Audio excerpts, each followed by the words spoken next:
how from being one of the most politically empowered state in the country, we have been relegated to a UT. We have been stripped of Article 370, Article 35A, اور کیسے پچھلے 5 سال میں جموں کشمیر کے جو باشندے ہیں بالخصوص کشمیر کے ان کو کیسے ایک میوٹڈ بائی اسٹینڈر بنا کے رکھا گیا ہے، کیسے ایڈمنسٹریٹو جابس میں، پولیس کی جابس میں، ہر جگہ ان کو کراؤڈ آؤٹ کیا گیا ہے. اس میں ہم نے پورا لکھا ہے. ہم نے لکھا ہے کہ we will fight for the restoration of Article 370, Article 35A. We don't believe that this is the end of the story. Inshallah, a day will come when good old days will come back and we'll have federal powers at par with Article 370 and Article 35A. Resolution of Kashmir issue کا ہم بولتے ہیں کہ conflicts per se resolvable نہیں ہوتے ہیں. Kashmir issue کو resolve کرنے کے لیے سولوشنز کی کوئی ڈرتھ نہیں ہے. It is the lack of leadership. It's the lack of statesmanship, especially in India and Pakistan. The day 2 statesmen sit in India, in Islamabad and in New Delhi, they will resolve it. جب تک leadership نہیں ہوگی resolve نہیں ہوگا. ہمارا جو یہ 70 سال کا رزلٹ جس کا سب سے بڑا جو امپیکٹ ہے نیگیٹو امپیکٹ کشمیریز پر ہے یہ لیک آف لیڈرشپ کی طرف ہے. سو this is the resolution which we resolve and we will try to present in the assembly. Then another resolution will be probe into rigging of 1987 elections.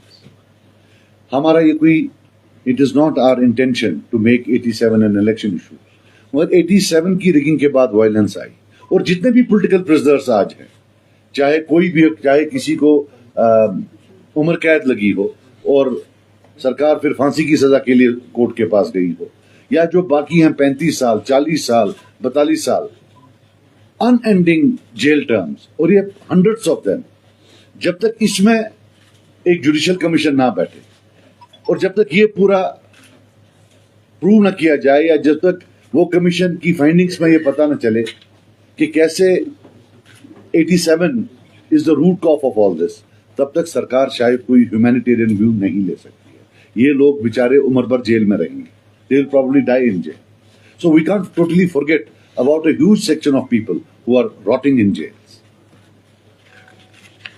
پھر یہ جو پچھلے election میں نے کیمپین ایشو بنایا تھا آج بھی بنائیں گے کہ کیسے اگر پورے بڑے خاندان میں کسی ایک انسان نے کبھی علیحدگی پسند تھاٹ نرش کیا ہو کیسے ان کے پورے خاندان کو بلیک لسٹ کیا جاتا ہے اور جو پولیس ویریفیکیشن سرٹیفکیٹس ہیں وہ ایڈورس دی جاتی ہیں. پہلے تو تھا پہلے ایاموں میں پاسپورٹ ڈینائی کرتے تھے، اب اگر پروموشن ہے اس میں بھی مانا جاتا ہے. And we believe that getting police certificate for everything, promotion ہے تو پولیس ویریفیکیشن سرٹیفکیٹ لاؤ، نوکری ہے تو پولیس ویریفیکیشن سرٹیفکیٹ لاؤ. باقی جگہ تو ملک میں ہے نہیں. How can you specifically target Kashmiris? اور اس میں جتنا بھی امپیکٹ پڑتا ہے کشمیر میں ہی پڑتا ہے. جموں میں تو کوئی ایڈورس آتی نہیں ہے. پھر جو ڈیمولیشن یا جو وہ ریٹریو کر رہے تھے گورنمنٹ لینڈ، وی ویلکم. جہاں بڑے 100 کنال ہو 50 کنال ہو آپ لیں، لیکن جو غریب 1.5 کنال یا آدھے کنال میں بیٹھا ہے اس کا جو ڈیمولیشن ہوا اس کو ہم کنڈیم کرتے ہیں. اینڈ وی بلیو کہ جتنے بھی لوگ بالخصوص رورل سیٹنگس میں ڈویلنگس میں ہیں، گھر میں بیٹھے ہیں یا سٹی میں آدھا کنال پونا کنال 1-2 کنال، وی بلیو اگر وہ گورنمنٹ لینڈ پر ہیں انہیں مکان بنائے ہیں. گورنمنٹ کا جاب نہیں ہوتا ہے گھر توڑنا، گورنمنٹ کا جاب ہوتا ہے گھر بسانا. وی بلیو کہ جتنے بھی لوگ ہیں جن کا انہیں لسٹ بنایا ہے that should be transferred into their name. The government owes it to them.